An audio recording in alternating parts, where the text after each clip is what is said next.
kadar pir olsa da valla yine ataya mühtaçmış. Yine ataya mühtaçmış.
Üstümüze teresme, bizi bu dünyaya getiren Allah.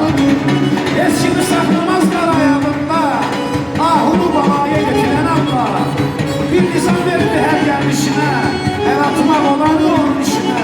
Sen ey yaratacak derden işine, fidanı sehrana bitiren Allah.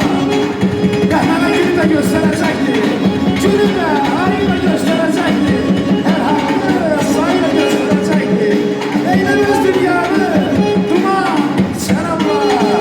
Eylemez dünyanı, duman, sen Allah. Üstümüze her zaman Allah olsun.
Sana ay qara bəxtim,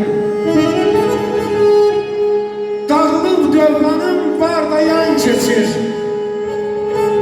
Gəl ha gəl günümdə can deyən dostlar görür ki qalmışam, qarda yan keçir. Dərin dərin dəryalarda qalmışam, tərlanlar əlindən şikar almışam. Şərqi fələk, gör nə günə qalmışam, yapalar bəyənmir. Sarda yan keçir, bəxtin yatıb, işin nəslinə zahir. Dost ayağın səndən kəsdi nə zahir. Köç, köç belə dünyadan bəstinə zahir. Qohum üz dönləri, vallahi yarda yan keçir.